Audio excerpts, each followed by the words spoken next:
Tell us about your testimony. How did you come to know the Lord? Was there a seed planted? Was there an incident in your life that sort of changed your life and said, "Wait a minute, God cares about me"? You know what happened? Well, I grew up in a Christian household. My dad was a pastor, and he was an evangelist for 25 years, and did all that.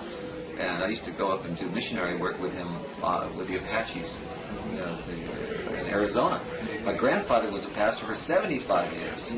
So, I grew up in a Christian home, yeah. And my wife's father is a Baptist pastor. So I was like, we were PKs, preacher's kids, married each other. So I always refer to myself as the real prodigal son. Because, I went out and the Lord let me do everything. Maybe he didn't let me, but allowed it, and then just started reeling me back in, saying, okay, you've seen enough. Now, let's bring you back to where you belong. And when you get out there and you realize that you've had every car, you've had every house, and then all that, you realize that that's not the answer. That there's a great big nothing out there at the end of that. So the materialism doesn't mean anything, and a lot of people say that there's a big God-shaped hole in your heart, and when that's filled, then you really are satisfied. I think that's where I'm at right now. I'm very young in the faith, even though I grew up in it. So I do a lot of study, a lot of Bible study, things like that. But I think people have the wrong concept of Christians. I think they think Christians sit around all the time just, we like to rock and roll. I think that you just keep a better watch on your Christian life. When did God start to reel you back in? When I stopped drinking, I drank for a long time. 13 years ago, I stopped drinking, and I started going back to church.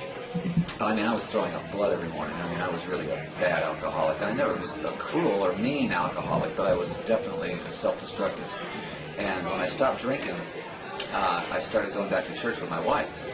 And there was this pastor in Phoenix that was just hellfire. And there'd be 6,000 people there, and he was talking to me every Sunday. Of course he wasn't, but he was. Just nailing me. Every weekend I was exhausted. I'd come out of there and I'd go, I don't want to go back. Okay, it was like torture, but I always came back. And I finally realized I had to go one side or the other. I had to make a decision, one side or the other, because I was so convicted.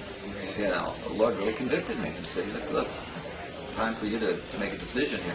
So I said, okay. And I joined a church called Camelback Bible over there. And that's where I go now. And it's really good teaching church. Just a good, strong Bible teaching church.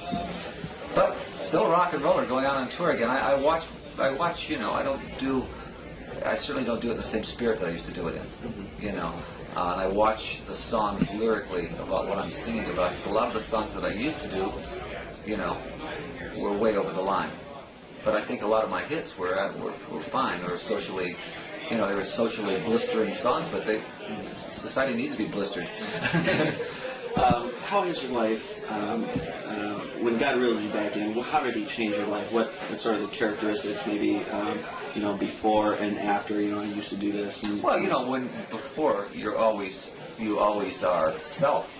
You're always self-centered, everything is for you. It's yourself is God.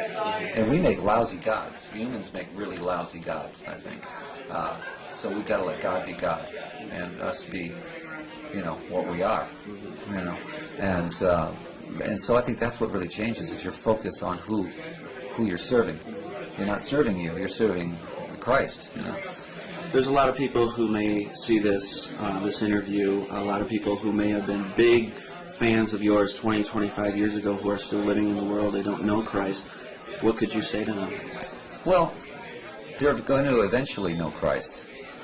And I hope it's not too late. Because if you're at the wrong end, at the wrong time, I think, that's going to be tragic, Like maybe talk to maybe somebody struggling with alcohol or drugs and pornography, that sort of thing. Well, sure. That's what is the world made up of? It's made up of that. The world doesn't belong to us. The world belongs to Satan. So we're living in that world, and we're bombarded with that every day. So how do we react to that? Well, if you don't have Christ in your life, then you're a victim to it. So I think what we have to do is just be very, very careful about, how we react to the world. We have Christ in our life now, and we have to react to the world humbly. We have to react to the world in a teaching way, and at the same time be humble about it.